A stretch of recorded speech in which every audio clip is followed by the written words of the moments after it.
All right, so one of the stories that has not been getting nearly enough attention in the wake of the U.S. withdrawal from Afghanistan has been this massive refugee crisis that is happening right now. It really has been happening over the last couple of months, and so we should have had better processes in place in order to handle what we knew was going to inevitably come, with hundreds of thousands potentially of Afghans trying to flee the country right now as the Taliban takes control. And so this is something we should have been prepared for a long time ago. And as conservatives are around the country right now freaking out at the prospect of inviting a lot of these Afghan refugees into the country, of course they're bringing out their typical Islamophobic, xenophobic tropes, and a lot of them, like Charlie Kirk and many other conservative talk show hosts that I've seen, have been talking about this great replacement theory and how Joe Biden intentionally allowed Afghanistan to fall so that he could welcome in a lot of these refugees to replace the white population, right? So there are a lot of narratives that are flowing around right now, but really I think the narrative that should be predominant is the one that Bernie Sanders and Barbara Lee are talking about in this piece here. So Bernie Sanders, Barbara Lee call for opening U.S. to refugees from Afghanistan. So honestly, I agree with them.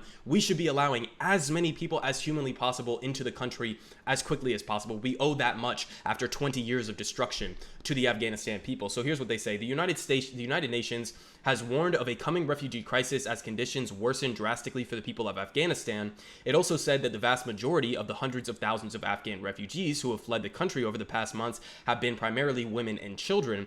And some countries are bracing for the sudden influx of refugees. Canada, for example, last week announced that it would be offering refuge to 20,000 Afghans with an emphasis on women, children, and LGBTQ people. And Mediterranean countries have requested European Union level talks on the situation. I noticed that France, Emmanuel Macron, he came out and basically said that France does not want to accept any Afghan refugees and that they will be trying to secure their border from a potential influx. So it's disgusting what some countries are doing to respond to this current situation. Countries that have directly participated, like France.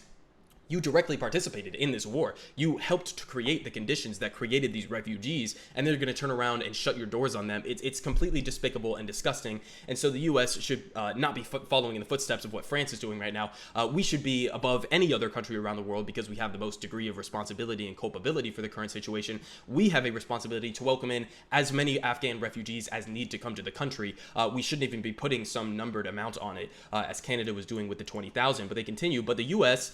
has yet to announce any mass refugee resettlement plans. President Joe Biden has been relatively quiet, and on Friday, Reuters reported that the U.S. is searching for countries willing to temporarily house Afghan refugees who have worked with the U.S. government, and the U.S. is reportedly considering other resettlement plans, but officials are still discussing details, and it seems like there's just a lot of disorganization that's happening. There are evacuations that are underway right now. I don't know how many Joe Biden wants to welcome into a lot of these military bases that he has been talking about resettling these people to, but it's not enough. And it's not happening nearly quickly enough.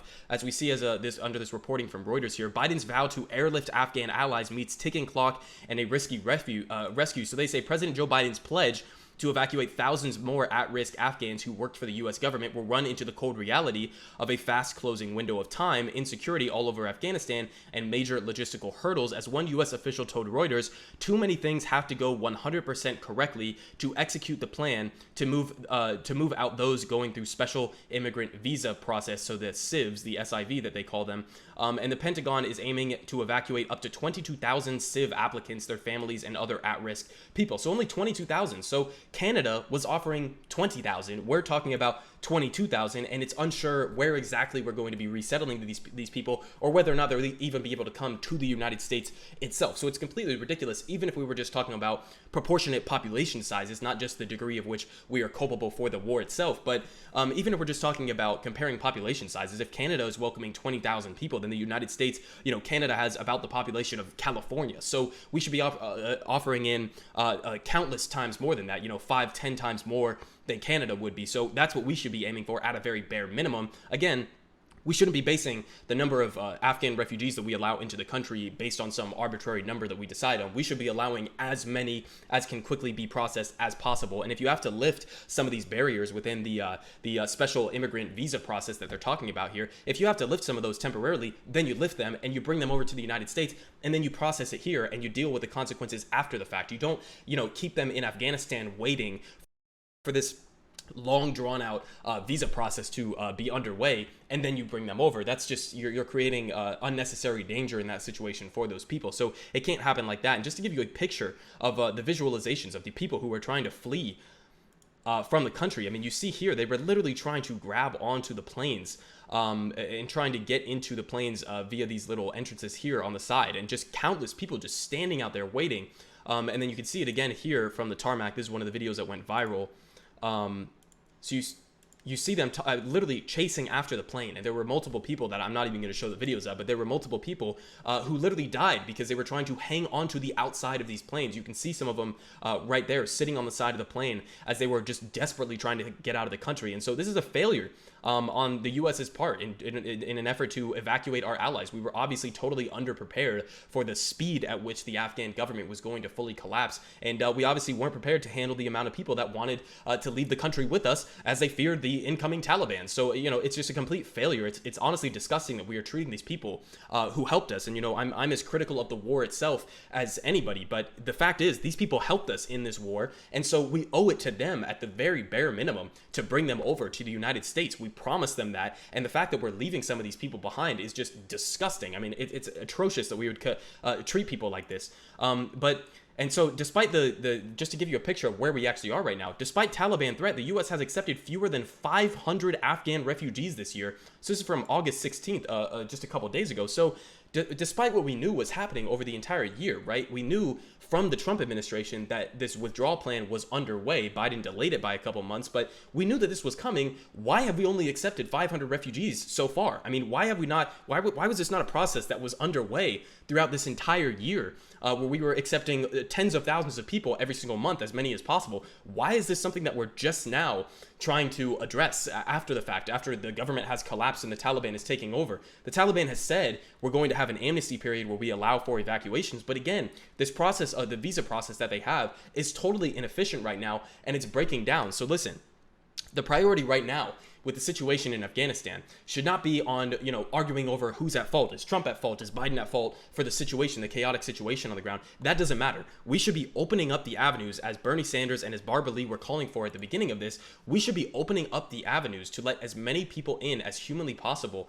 and as rapidly as possible as we can right now. That should be our only priority right now. And just to give you a quote from Bernie Sanders here, he said, "Foreign policy matters after 20 years of U.S. effort," wrote Senator Bernie Sanders. "Afghanistan was left with a corrupt government and an ineffectual military. At this moment, we must do everything we can to evacuate our allies and open our doors to refugees." And then Rashida Tlaib said, "If we don't start putting everyday people first, no matter what country they're born in, this will keep happening," wrote Rashida Tlaib. On Sunday, let's start by opening our country to shelter refugees fleeing the consequences of our actions.